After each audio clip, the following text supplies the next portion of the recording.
கர்த்தருடைய பரிசுநாமத்துக்கு ஸ்தோத்திரம். நம்ம நெறைய விசுவாசிகளுக்கு, முக்கியமா தேவனை அறிந்த பிள்ளைகளுக்கு ஒரு பெரிய பாரம் இந்த காலத்தில. அதாவது தங்களுடைய பிள்ளைகளை குறித்து ஒரு பெரிய பாரம் இருக்கு. இல்ல தங்க பிள்ளைகள் தேவனை பின்பற்ற மாட்றாங்க. உண்மை முத்தமுமாய் தேவனுக்கு பிரியமாய் வாழ மாட்டேங்கிறாங்கன்னு நெறைய ஒரு கவலை இருந்து கொண்டே இருக்குது. முக்கியமான ஒரு காரணம் என்ன அப்படின்னு நீங்க பார்த்தீங்கன்னா, நமக்கு வசனம் அழகா கொடுக்கப்பட்டிருக்குல. நீதிமொழிகள் 22:6 பிள்ளையானவன் நடக்க வேண்டிய வழியிலே அவனை நடத்து, அவன் முதிர் வயதிலும் அதை விடாதிருப்பான். இந்த வசனம் அழகா தேவன் நமக்கு கொடுத்துருக்காரு. இந்த வசனம் எல்லாத்துக்குமே தெரியும். ஆனாலும் இந்த வசனத்தின்படி நம்ம நடக்கிறதில்ல. ஏன்னா, சில பேர் இல்லையா, தான் பிள்ளை பெருசானோன ஆட்டோமேட்டிக்கா அவன தேவனை பின்பற்றுவான். அவனுக்கு நம்ம சொல்லி புரிய வைக்க தேவையில்ல. அந்த வயசு வந்த உடனே ஆட்டோமேட்டிக்கா அவனே தேவனை தேடுவான் அப்படின்னு சொல்லிட்டு, நம்மளுக்கு கொடுக்கப்பட்ட அந்த உக்ரானத்துவத்த, நமக்கு கொடுத்த அந்த ஸ்டூவர்ட்ஷிப்பை நம்ம விட்டுறோம். தகப்பன், தாய் நமக்கு ஒரு வேலை கொடுத்துருக்காரு கடவுள். அதை நம்ம செய்யாம ஒரு காரணம், காரியம் சொல்லி அத நம்ம தள்ளி போட்டுறோம். 2வதா பார்த்தீங்கன்னா, நடக்க வேண்டிய வழினா, நமக்கு அந்த வழி ஃபர்ஸ்ட்டு தெரியணும் இல்லையா? நமக்கே அந்த வழி தெரியாது. ஃபர்ஸ்ட் ஆஃப் ஆல் நம்ம நடக்கிற வழி தேவனுக்கு பிரியமான வழியா? தேவன் அதில பிரியமா இருக்காரா? அந்த வழி தெரிஞ்சா தான் நம்ம பிள்ளைகளுக்கு அந்த வழிய சொல்லிக் கொடுக்க முடியும். நம்ம நெறைய நேரம் அதிலயும் நம்ம தவறி போறோம். நம்ம வேதத்தை தியானிக்கிறதில்ல. வேதத்தில எது எப்படி நடக்கணும், எப்படி நடக்கக்கூடாது, இயேசு கிறிஸ்து நம்ம தியானிக்கிறதில்ல. அவருடைய வாழ்க்கை நம்ம தியானிக்கிறதில்ல. இதனால நமக்கு என்ன வழின்னு நமக்கு தெரியறதில்ல. அதுக்காக தான் தேவன் நெறைய எக்ஸாம்பிள்ஸ் நம்மளுக்கு பைபிள்ல குடுத்துருக்காங்க. முக்கியமான எக்ஸாம்பிள் பார்த்தீங்கன்னா, காலேப் தாங்க. காலேபு குறித்து கடவுள் ஒரு சாட்சி கொடுக்கிறார். நீங்க அத வாசிச்சீங்கன்னா, என்னாகமம் 14:24 என்னுடைய தாசனாகிய காலேப் வேறே ஆவியுடையவனாய் இருக்கிறபடியினாலும், உத்தமமாய் என்னை பின்பற்றி வந்தபடியினாலும், அவன் போய் வந்த தேசத்தில் அவனை சேரப் பண்ணுவேன். அவன் சந்ததியாரும் அதை சுதந்தரித்துக் கொள்வார்கள். அதாவது காலேப் நமக்கு எல்லாத்துக்கும் தெரியும் இல்லையா? காலேபும் யோசுவாவும் கானான் தேசத்த போய் வேவு பார்த்துட்டு வராங்க. காலேபின் ஜோஷுவா மட்டும்தான் தேவனுக்கு பிரியமான அவருடைய இருதயத்தில் இருக்கிறது என்னன்னு சொன்னாங்க. அந்த காலேபை குறித்து தேவன் என்ன சொல்றாரு? என் தாசனாகிய காலேபு. தாசன்னா இங்கிலீஷ்ல பார்த்தீங்கன்னா சர்வன்ட் போட்டிருக்கு. நம்ம தேவன் அவருக்கு உகந்த ஊழியக்காரன் சொல்லி அவருக்கு சாட்சி கொடுக்கிறார். உண்மையும் உத்தமமாய் பின்பற்றினாராம். எப்படிங்க அவ்வளோ உண்மையும் உத்தமமா நடந்திருப்பாரு?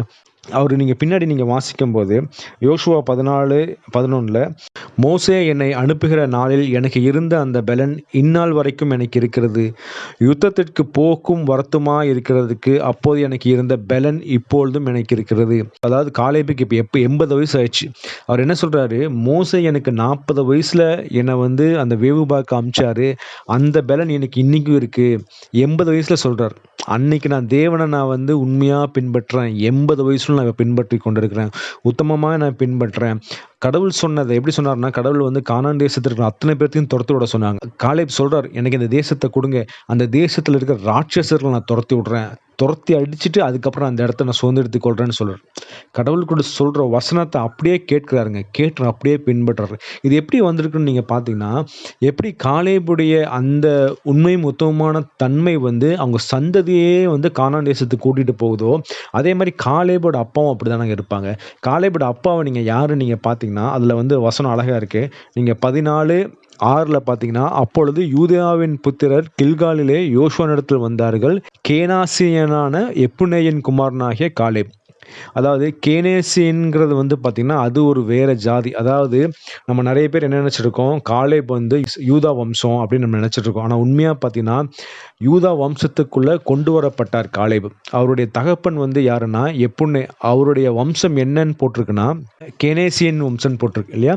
கேனேசியனான எப்புன்னேயின் குமாரன். அதாவது நீங்க ஆதியாகமத்துல நீங்க வாசிச்சீங்கன்னா 15:19 ஆபிரகாமுக்கு தேவன் வாக்குத்தத்தம் பண்ண தேசத்துல இவங்களுடைய தேசம் இருக்கு. அப்படின்னா என்னன்னா, இவங்க தேவனை அறியாத மக்கள்.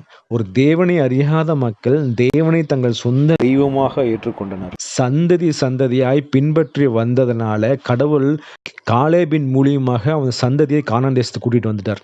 அதே மாதிரி இந்த 12 கோத்திரத்திலையும் சேர்த்து கொண்டார். அதுதாங்க கடவுள் இன்னைக்கு எதிர்பார்க்குறாரு.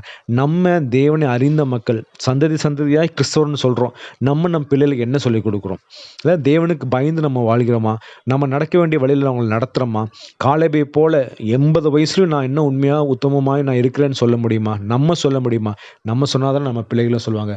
அதனால் நம்ம இன்னைக்கு யோசிச்சு பார்ப்போம். எந்த காரியத்திலலாம் தேவனுக்கு பிரியமில்லாமல் வாழ்ந்து கொண்டிருக்கிறோம்? காலேபை போல 80 வயசில் ஸ்ட்ரென்த் உள்ளவனாய் அன்னைக்கு எப்படி போர் வீரனாய் இருந்தாரோ இன்னைக்கும் இப்போவும் அதே ஸ்ட்ரென்த் எனக்கு இருக்குன்னு சொல்கிறேன். ஸோ நம்ம கடவுள்கிட்ட கேட்போம், கடவுளே எனக்கு அந்த ஸ்ட்ரென்த் கொடுங்க, இந்த வயசுலேயே நான் உமக்கு உண்மையும் உத்தமமாகவே வாழணும். எனக்கு 80 வயசு ஆகும்போதும் நீர் கொடுக்குற ஸ்ட்ரென்த்தில் இல்லை, கடவுள் கொடுத்த ஸ்ட்ரென்த்து தாங்க அது இல்லையா? 40 வயசில் இருக்கிற அதே ஸ்ட்ரென்த்து 80 வயசுலேயும் வருதுன்னா அது கடவுள் கொடுத்த ஸ்ட்ரென்த்து. கடவுளுக்கு உண்மையும் மொத்தமாய் வாழ்ந்தனால தான் அந்த ஸ்ட்ரென்த் வந்திருக்கு. அதனால் நம்ம இன்னைக்கு தேவனுக்கு பிரியமாய் வாழ்வோம். அவர் நமக்கு சாட்சி கொடுக்கணும், என்னுடைய தாசனாகிய உங்கள் பேரை போட்டுக்குங்க அப்படின்னு சொல்லும்போது நம்ம 80 வயசுலையும் சாகிற வரைக்கும் நம்ம தேவனுக்கு பிரியமாய் வாழ்வோம். கர்த்தர் நம்மை ஆசீர்வதிப்பாராக. ஆமென்.